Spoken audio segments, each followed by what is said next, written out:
গায়ের একজন সাধারণ মেয়ে ময়না। ময়না দেখতে বেশ মিষ্টি। একদিন রাস্তা দিয়ে নেচে নেচে আসছে ময়না, মুখে মিষ্টি হাসি। ময়নাকে একটি ছেলে খুব বিরক্ত করে। ছেলেটির নাম হাসান।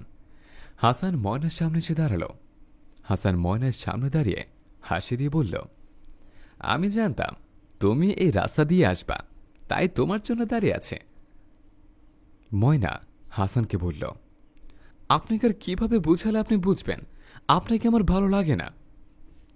আজ ভালো লাগে না, কিন্তু কাল তো ভালো লাগতেও পারে। ময়না বলে, আপনাকে আমার কোনো দিনও ভালো লাগবে না। এই কথা শোনার পর হাসান রেগে গিয়ে ময়নাকে বলল, আমার কথায় রাজি না হলে তোর মুখে অ্যাসিড মেরে দেব। এই কথা শোনার পর ময়না রেগে গিয়ে হাসানের গালে একটা চড় মেরে দিয়ে বলল, আজকের চরের কথা যেন মনে থাকে। এই বলে ময়না চলে যায়, আর বখাটে হাসান সেখানে দাঁড়িয়ে বলল, তোর সুন্দর মুখ আমি কালো করে দিব। এই বলে হাসতে থাকে। এদিকে ময়নার বান্ধবী সখী ময়নার জন্য একটি গাছের নিচে দাঁড়িয়ে আছে। ময়না এসেই সখীকে জড়িয়ে ধরে কান্না করতে লাগল। সখী ময়নার কাছে জানতে চায় ময়নার কি হয়েছে। ময়না কান্না কান্না সুরে বলে, আজকেও রাস্তায় হাসান আমাকে ডিস্টার্ব করেছে। হাসান বলেছে আমি যদি ওর প্রেমের প্রস্তাবে রাজি না হই, আমার মুখে অ্যাসিড মেরে দিবে। এই কথা শোনার পর সখী রেগে গিয়ে বলল, চল আমার সাথে, ওর নামে বিচার দিব। সখীর কথা শুনে ময়না সখীকে বলল, বিচার? কার কাছে বিচার দিবি? কে করবে ওর বিচার? সখী বলে, চল মেম্বারের কাছে যাব। সখীর কথা শুনে ময়না বলে, মেম্বারের নিজের লোক হয় হাসান, মেম্বার কোনোদিনও হাসানের বিচার করবে না। সখী ময়নাকে বলে, চল আমার সাথে, আইন সবার জন্য সমান, আমার সাথে চল। এই কথা বললে দুইজন ওখান থেকে চলে আসে মেম্বারের কাছে বিচার দেওয়ার জন্য।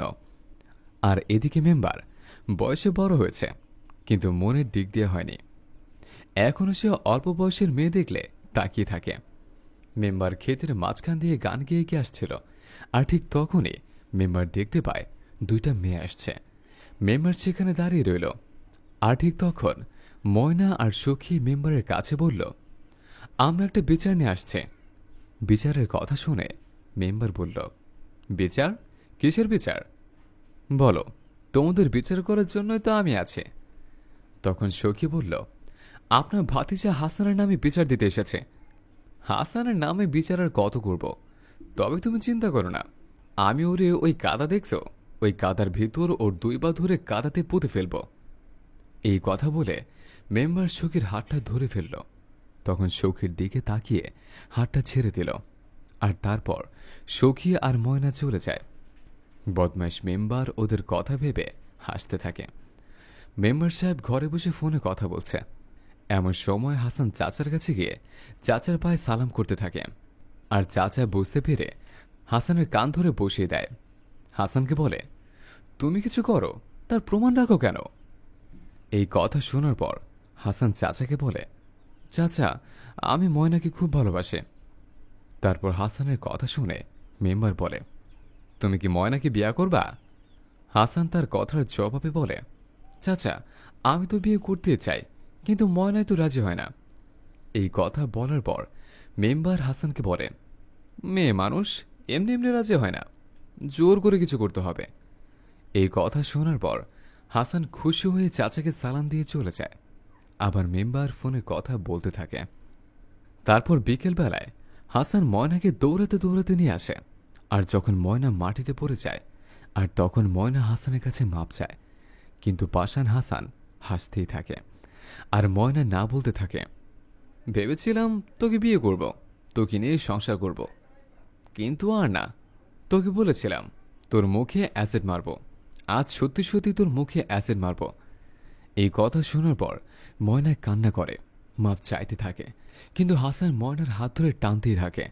ঠিক তখন সখী চলে আসে, আর সখীর হাতে জুতা দেখে হাসান ময়নার হাত ছেড়ে দেয়। সখী হাসানকে বলে, তোরে অনেকবার বোঝানোর পরেও তুই বুঝতে পারিস নে, আসলে তুই ভালো কথার মানুষ না।